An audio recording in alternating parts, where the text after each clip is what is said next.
Chapter 23. Dr. Seward's Diary, 3rd October.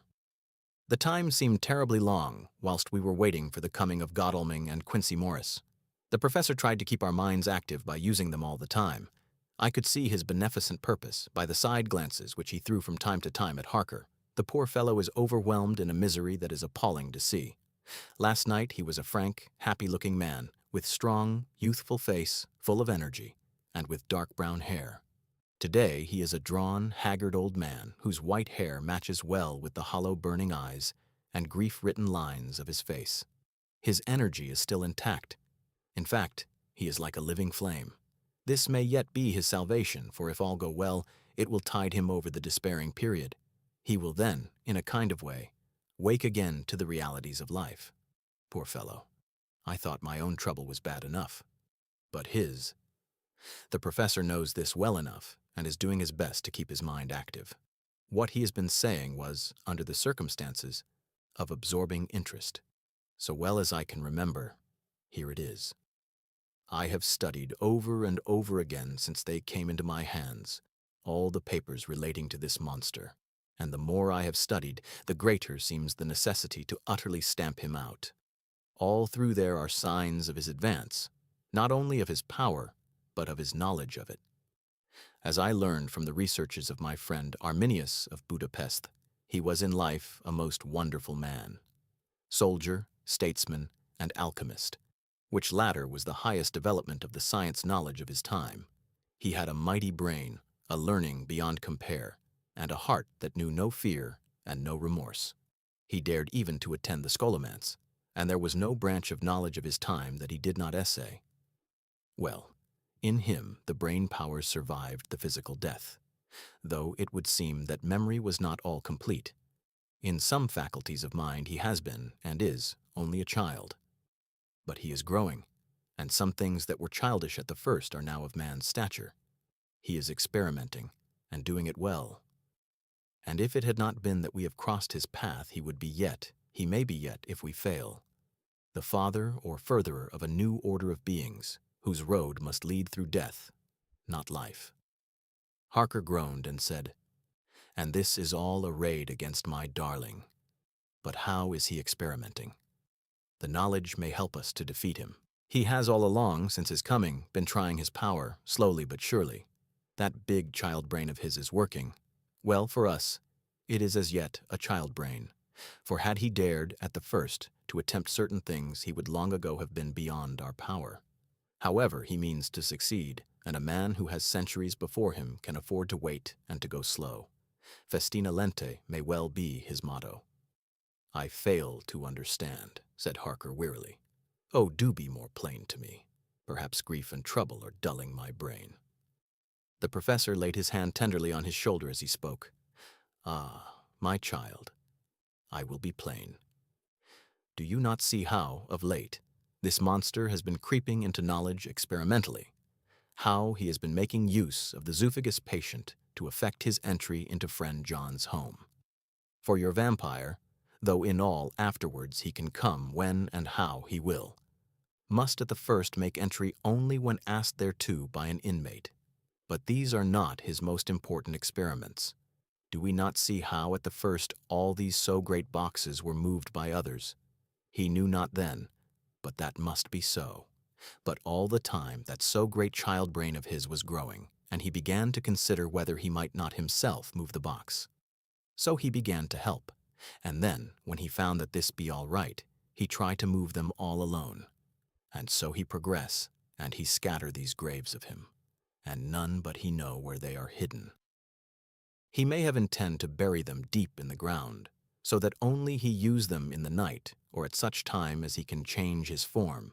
They do him equal well, and none may know these are his hiding place. But, my child, do not despair. This knowledge came to him just too late.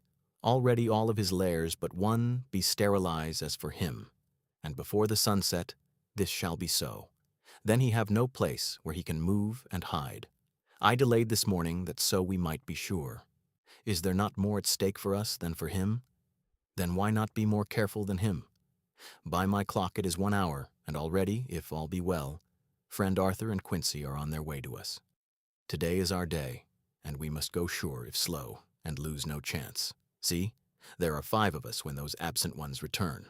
Whilst we were speaking, we were startled by a knock at the hall door, the double postman's knock of the telegraph boy. We all moved out to the hall with one impulse, and Van Helsing, holding up his hand to us to keep silence, stepped to the door and opened it. The boy handed in a dispatch. The professor closed the door again, and after looking at the direction, opened it and read aloud. "Look out for D.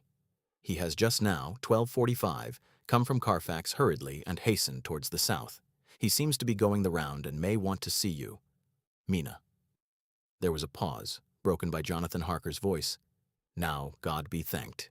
We shall soon meet." Van Helsing turned to him quickly and said, "God will act in his own way and time. Do not fear, and do not rejoice as yet, for what we wish for at the moment may be our own undoings." "I care for nothing now," he answered hotly, "except to wipe out this brute from the face of creation. I would sell my soul to do it." "Oh, hush, hush, my child," said Van Helsing. "God does not purchase souls in this wise, and the devil, though he may purchase, does not keep faith. But God is merciful and just, and knows your pain and your devotion to that dear Madam Mina. Think you how her pain would be doubled, did she but hear your wild words? Do not fear any of us, we are all devoted to this cause, and today shall see the end. The time is coming for action. Today this vampire is limit to the powers of man, and till sunset he may not change. It will take him time to arrive here. See, it is 20 minutes past 1, and there are yet some times before he can hither come, be he never so quick. What we must hope for is that my Lord Arthur and Quincy arrive first." About half an hour after we had received Mrs. Harker's telegram, there came a quiet, resolute knock at the hall door. It was just an ordinary knock, such as is given hourly by thousands of gentlemen, but it made the professor's heart and mine beat loudly. We looked at each other, and together moved out into the hall. We each held ready to use our various armaments, the spiritual in the left hand, the mortal in the right. Van Helsing pulled back the latch and, holding the door half open, stood back, having both hands ready for action. The gladness of our hearts must have shone upon our faces when, on the step close to the door, we saw Lord Godalming and Quincy Morris. They came quickly in and closed the door behind them, the former saying as they moved along the hall, "It is all right. We've found both places, 6 boxes in each, and we destroyed them all." "Destroyed?" asked the professor. "For him." We were silent for a minute, and then Quincy said, "There's nothing to do but to wait here. If, however, he doesn't turn up by 5 o'clock, we must start off, for it won't do to leave Mrs. Harker alone after sunset." "He will be here before long now," said Van Helsing, who had been consulting his pocketbook. "Nota bene, in Madam's telegram he went south from Carfax. That means he went to cross the river, and he could only do so at slack of tide, which should be something before 1 o'clock. That he went south has a meaning for us. He is as yet only suspicious, and he went from Carfax first, to the place where he would suspect interference least. You must have been at Bermondsey only a short time before him. That he is not here already shows that he went to Mile End next. This took him some time, for he would then have to be carried over the river in some way. Believe me, my friends, we shall not have long to wait now. We should have ready some plan of attack, so that we may throw away no chance. Hush, there is no time now. Have all your arms. Be ready." He held up a warning hand as he spoke, for we all could hear a key softly inserted in the lock of the hall door. I could not but admire, even at such a moment, the way in which a dominant spirit asserted itself. In all our hunting parties and adventures in different parts of the world, Quincy Morris had always been the one to arrange the plan of action, and Arthur and I had been accustomed to obey him implicitly. Now the old habit seemed to be renewed instinctively. With a swift glance around the room, he at once laid out our plan of attack, and without speaking a word, with a gesture, placed us each in position.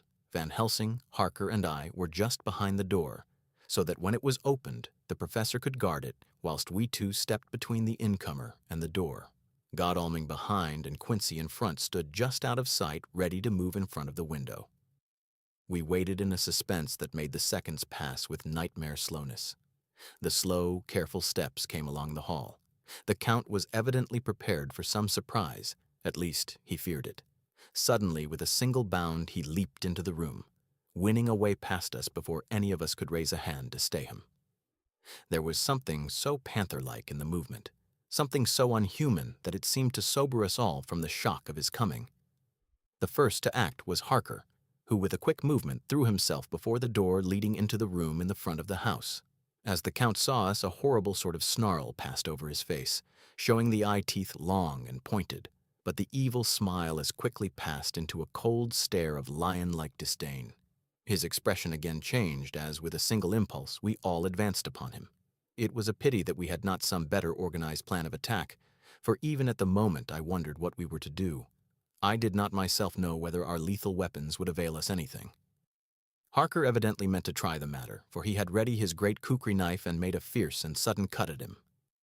The blow was a powerful one. Only the diabolical quickness of the Count's leap back saved him.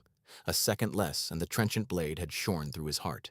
As it was, the point just cut the cloth of his coat, making a wide gap whence a bundle of banknotes and a stream of gold fell out. The expression of the Count's face was so hellish that for a moment I feared for Harker, though I saw him throw the terrible knife aloft again for another stroke. Instinctively I moved forward with a protective impulse, holding the crucifix and wafer in my left hand. I felt a mighty power fly along my arm, and it was without surprise that I saw the monster cower back, before a similar movement made spontaneously by each one of us. It would be impossible to describe the expression of hate and baffled malignity, of anger and hellish rage which came over the Count's face. His waxen hue became greenish-yellow by the contrast of his burning eyes, and the red scar on the forehead showed on the pallid skin like a palpitating wound. The next instant, with a sinuous dive, he swept under Harker's arm ere his blow could fall, and grasping a handful of the money from the floor, dashed across the room, threw himself at the window. Amid the crash and glitter of the falling glass, he tumbled into the flagged area below. Through the sound of the shivering glass, I could hear the ting of the gold as some of the sovereigns fell on the flagging. We ran over and saw him spring unhurt from the ground. He, rushing up the steps, crossed the flagged yard and pushed open the stable door. There he turned and spoke to us. "You think to baffle me, you with your pale faces all in a row, like sheep in a butcher's. You shall be sorry yet, each one of you. You think you have left me without a place to rest, but I have more. My revenge is just begun. I spread it over centuries, and time is on my side. Your girls that you all love are mine already, and through them you and others shall yet be mine, my creatures, to do my bidding and to be my jackals when I want to feed." Bah! With a contemptuous sneer, he passed quickly through the door, and we heard the rusty bolt creak as he fastened it behind him. A door beyond opened and shut. The first of us to speak was the professor. Realizing the difficulty of following him through the stable, we moved toward the hall. "We have learnt something. Much. Notwithstanding his brave words, he fears us. He fears time. He fears want. For if not, why he hurry so? His very tone betray him, or my ears deceive. Why take that money? You follow quick. You are hunters of the wild beast, and understand it so. For me, I make sure that nothing here may be of use to him. If so, that he returns." As he spoke, he put the money remaining in his pocket, took the title deeds in the bundle as Harker had left them, and swept the remaining things into the open fireplace, where he set fire to them with a match. Godalming and Morris had rushed out into the yard, and Harker had lowered himself from the window to follow the Count. He had, however, bolted the stable door, and by the time they had forced it open, there was no sign of him. Van Helsing and I tried to make inquiry at the back of the house, but the mews was deserted, and no one had seen him depart. It was now late in the afternoon, and sunset was not far off. We had to recognize that our game was up. With heavy hearts, we agreed with the professor when he said, "Let us go back to Madame Mina. Poor, poor, dear Madame Mina. All we can do just now is done, and we can there at least protect her. But we need not despair. There is but one more earth box, and we must try to find it. When that is done, all may yet be well." I could see that he spoke as bravely as he could to comfort Harker. The poor fellow was quite broken down. Now and again he gave a low groan which he could not suppress.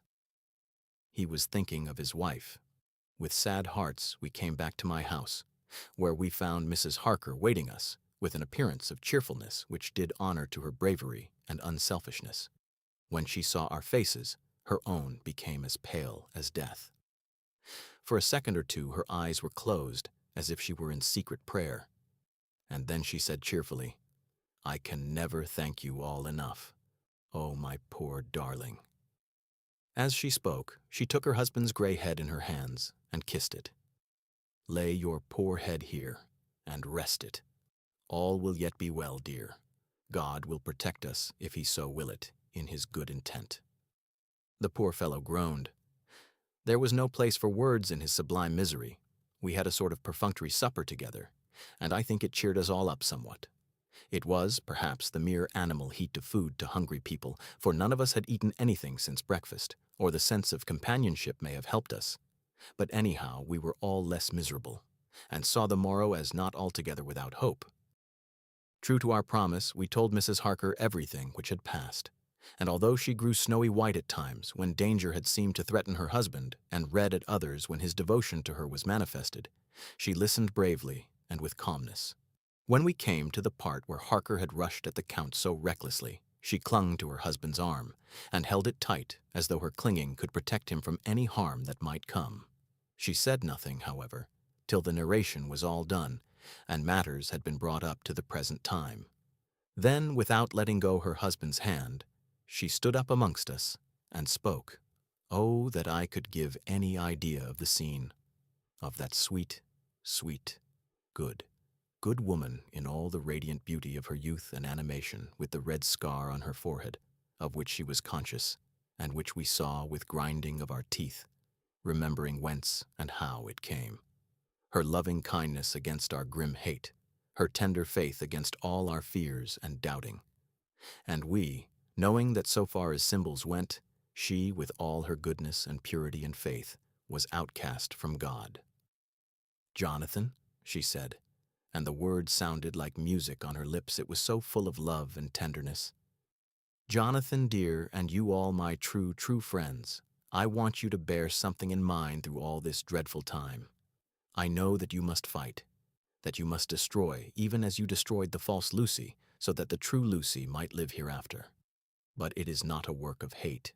That poor soul who has wrought all this misery is the saddest case of all. Just think what will be his joy when he, too, is destroyed in his worser part, that his better part may have spiritual immortality. You must be pitiful to him, too, though it may not hold your hands from his destruction." As she spoke, I could see her husband's face darken and draw together, as though the passion in him were shriveling his being to its core. Instinctively, the clasp on his wife's hand grew closer, till his knuckles looked white. She did not flinch from the pain which I knew she must have suffered, but looked at him with eyes that were more appealing than ever. As she stopped speaking, he leaped to his feet, almost tearing his hand from hers as he spoke. "May God give him into my hand, just for long enough to destroy that earthly life of him which we are aiming at. If beyond it I could send his soul for ever and ever to burning hell, I would do it. Oh, hush, in the name of the good God. Don't say such things, Jonathan, my husband, or you will crush me with fear and horror. Just think, my dear. I have been thinking all this long, long day of it, that, perhaps, some day, I too may need such pity, and that some other like you, and with equal cause for anger, may deny it to me. Oh, my husband! My husband, indeed, I would have spared you such a thought had there been another way. But I pray that God may not have treasured your wild words, except as the heartbroken wail of a very loving and sorely stricken man. Oh God, let these poor white hairs go in evidence of what he has suffered, who all his life has done no wrong, and on whom so many sorrows have come." We men were all in tears now. There was no resisting them, and we wept openly. She wept, too, to see that her sweeter counsels had prevailed. Her husband flung himself on his knees beside her, and putting his arms round her, hid his face in the folds of her dress. Van Helsing beckoned to us, and we stole out of the room, leaving the two loving hearts alone with their God. Before they retired, the professor fixed up the room against any coming of the vampire, and assured Mrs. Harker that she might rest in peace. She tried to school herself to the belief, and manifestly for her husband's sake tried to seem content. It was a brave struggle, and was, I think and believe, not without its reward. Van Helsing had placed at hand a bell which either of them was to sound in case of any emergency. When they had retired, Quincy, Godalming, and I arranged that we should sit up, dividing the night between us, and watch over the safety of the poor, stricken lady. The first watch falls to Quincy, so the rest of us shall be off to bed as soon as we can. Godalming has already turned in, for his is the second watch. Now that my work is done, I, too, shall go to bed. Jonathan Harker's Journal, 3rd to 4th October, close to midnight. I thought yesterday would never end. There was over me a yearning for sleep, in some sort of blind belief that to wake would be to find things changed, and that any change must now be for the better. Before we parted, we discussed what our next step was to be, but we could arrive at no result. All we knew was that one earth box remained, and that the Count alone knew where it was.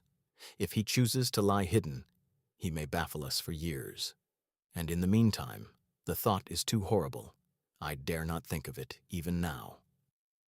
This I know, that if ever there was a woman who was all perfection, that one is my poor, wronged darling. I loved her 1,000 times more for her sweet pity of last night, a pity that made my own hate of the monster seem despicable. Surely God will not permit the world to be the poorer by the loss of such a creature. This is hope to me. We are all drifting reefwards now, and faith is our only anchor. Thank God. Mina is sleeping, and sleeping without dreams. I fear what her dreams might be like with such terrible memories to ground them in. She has not been so calm within my seeing since the sunset. Then, for a while, there came over her face a repose which was like spring after the blasts of March. I thought at the time that it was the softness of the red sunset on her face, but somehow now I think it has a deeper meaning. I am not sleepy myself, though I am weary to death. However, I must try to sleep, for there is tomorrow to think of, and there is no rest for me until later. I must have fallen asleep, for I was awakened by Mina, who was sitting up in bed with a startled look on her face. I could see easily, for we did not leave the room in darkness. She had placed a warning hand over my mouth, and now she whispered in my ear, "Hush, there is someone in the corridor." I got up softly and, crossing the room, gently opened the door. Just outside, stretched on a mattress, lay Mr. Morris, wide awake. He raised a warning hand for silence as he whispered to me, "Hush, go back to bed. It is all right. One of us will be here all night. We don't mean to take any chances." His look and gesture forbade discussion, so I came back and told Mina. She sighed, and positively a shadow of a smile stole over her poor, pale face as she put her arms round me and said softly, "Oh, thank God for good, brave men." With a sigh, she sank back again to sleep. I write this now as I am not sleepy, though I must try again. October 4th, morning. Once again during the night, I was wakened by Mina. This time we had all had a good sleep, for the gray of the coming dawn was making the windows into sharp oblongs, and the gas flame was like a speck rather than a disk of light. She said to me hurriedly, "Go, call the professor. I want to see him at once." "Why?" I asked. "I have an idea. I suppose it must have come in the night and matured without my knowing it. He must hypnotize me before the dawn, and then I shall be able to speak. Go quick, dearest. The time is getting close." I went to the door. Dr. Seward was resting on the mattress, and seeing me, he sprang to his feet. "Is anything wrong?" he asked in alarm. "No," I replied, "but Mina wants to see Dr. Van Helsing at once." "I will go," he said, and hurried into the professor's room. 2 or 3 minutes later, Van Helsing was in the room in his dressing gown, and Mr. Morris and Lord Godalming were with Dr. Seward at the door asking questions. When the professor saw Mina, a positive smile ousted the anxiety of his face. He rubbed his hands as he said, "Oh, my dear Madam Mina, this is indeed a change. See, friend Jonathan, we have got our dear Madam Mina, as of old, back to us today."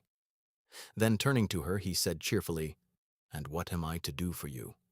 For at this hour you do not want me for nothing." "I want you to hypnotize me," she said. "Do it before the dawn, for I feel that then I can speak, and speak freely. Be quick, for the time is short." Without a word, he motioned her to sit up in bed. Looking fixedly at her, He commenced to make passes in front of her, from over the top of her head downward, with each hand in turn. Mina gazed at him fixedly for a few minutes, during which my own heart beat like a trip hammer, for I felt that some crisis was at hand. Gradually her eyes closed, and she sat, stock still. Only by the gentle heaving of her bosom could one know that she was alive. The professor made a few more passes and then stopped, and I could see that his forehead was covered with great beads of perspiration. Mina opened her eyes, but she did not seem the same woman. There was a faraway look in her eyes, and her voice had a sad dreaminess which was new to me. Raising his hand to impose silence, the professor motioned to me to bring the others in. They came on tiptoe, closing the door behind them, and stood at the foot of the bed, looking on. Mina appeared not to see them. The stillness was broken by Van Helsing's voice speaking in a low-level tone which would not break the current of her thoughts. "Where are you?" The answer came in a neutral way. "I do not know. Sleep has no place it can call its own." For several minutes there was silence. Mina sat rigid, and the professor stood staring at her fixedly. The rest of us hardly dared to breathe. The room was growing lighter. Without taking his eyes from Mina's face, Dr. Van Helsing motioned me to pull up the blind. I did so, and the day seemed just upon us. A red streak shot up, and a rosy light seemed to diffuse itself through the room. On the instant the professor spoke again. "Where are you now?" The answer came dreamily, but with intention. It were as though she were interpreting something. I have heard her use the same tone when reading her shorthand notes. "I do not know. It is all strange to me." "What do you see?" "I can see nothing. It is all dark." "What do you hear?" I could detect the strain in the professor's patient voice. "The lapping of water. It is gurgling by, and little waves leap. I can hear them on the outside." "Then you are on a ship." We all looked at each other, trying to glean something each from the other. We were afraid to think. The answer came quick. "Oh, yes." "What else do you hear?" "The sound of men stamping overhead as they run about. There is the creaking of a chain, and the loud tinkle as the check of the capstan falls into the ratchet." "What are you doing?" "I am still. Oh, so still. It is like death." The voice faded away into a deep breath as of one sleeping, and the open eyes closed again. By this time the sun had risen, and we were all in the full light of day. Dr. Van Helsing placed his hands on Mina's shoulders and laid her head down softly on her pillow. She lay like a sleeping child for a few moments and then, with a long sigh, awoke and stared in wonder to see us all around her. "Have I been talking in my sleep?" was all she said. She seemed, however, to know the situation without telling, though she was eager to know what she had told. The professor repeated the conversation, and she said, "Then there is not a moment to lose. It may not be yet too late." Mr. Morris and Lord Godalming started for the door, but the professor's calm voice called them back. "Stay, my friends. That ship, wherever it was weighing anchor at the moment in your so great port of London. Which of them is it that you seek? God be thanked that we have once again a clue, though whither it may lead us we know not. We have been blind somewhat, blind after the manner of men. Since we can look back we see what we might have seen looking forward if we had been able to see what we might have seen. Alas, but that sentence is a puddle, is it not? We can know now what was in the Count's mind when he seized that money, though Jonathan's so fierce knife put him in the danger that even he dread. He meant escape. Hear me. Escape. He saw that with but one earth box left and a pack of men following like dogs after a fox, this London was no place for him. He have take his last earth box on board a ship and he leave the land. He think to escape, but no. We follow him. Tally.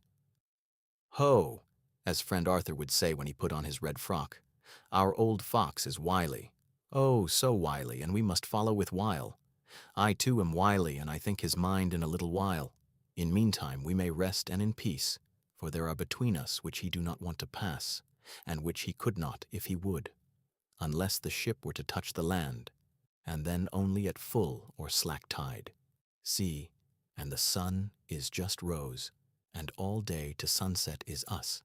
Let us take bath and dress, and have breakfast which we all need, and which we can eat comfortably since he be not in the same land with us.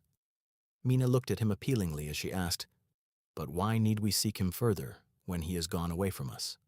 He took her hand and patted it as he replied, "Ask me nothing as yet. When we have breakfast, then I answer all questions." He would say no more, and we separated to dress. After breakfast, Mina repeated her question. He looked at her gravely for a minute and then said sorrowfully, "Because, my dear, dear Madam Mina, now more than ever must we find him, even if we have to follow him to the jaws of hell." She grew paler as she asked faintly, "Why?" "Because," he answered solemnly, "he can live for centuries, and you are but mortal woman. Time is now to be dreaded, since once he put that mark upon your throat." I was just in time to catch her as she fell forward in a faint.